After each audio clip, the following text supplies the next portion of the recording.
Rebel star కెరియర్లో first time చేసిన horror comedy మీద చాలా మందికి చాలా డౌట్లు ఉండేవి.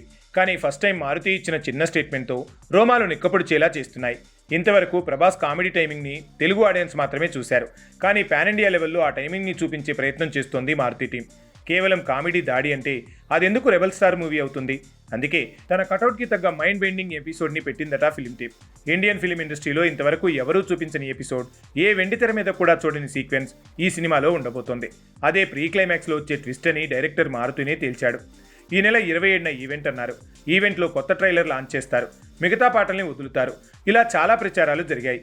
విచిత్రం ఏంటంటే అలానే ఈవెంట్ జరిగింది. అది కూడా ఎలాంటి హైప్ ఇవ్వని ఇన్విటేషన్తో. పాన్ ఇండియా కింగ్ తాలూకా సినిమా ఈవెంట్ అంటే బూమ్ బద్దలవ్వాలి. కానీ ఫిలిం టీం ఎక్కడా అతికిపోలేదు. చాలా కూల్గా ఈవెంట్ని రన్ చేసింది.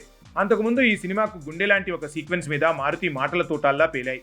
నిజానికి దర్శకుడు ఏం మాట్లాడినా చాలా నీరసంగా ఉంటుంది. కానీ ఫస్ట్ టైం తను అంత నీరసంగా కూల్గా మాట్లాడినా ఆ మాటలు తూటాల్లా పేలటానికి రీజన్ ఒకే ఒక్క మాట. అదే ఇంతవరకు భారతీయ వెండితెర మీద చూడని ఒక విచిత్రమైన ఎపిసోడ్. అది కూడా 30 నిమిషాలు ఉండటం. కేవలం అదేదో ఫైట్ సీన్ కాదు, ఇండియన్ ఫిలిం నేరేషన్లో అదో ప్రత్యేకమైన వింతగా ట్రెండ్ సెట్టర్గా మారుతుందన్నాడు. తన గెటప్ ఆల్రెడీ ట్రైలర్లో చూపించారు.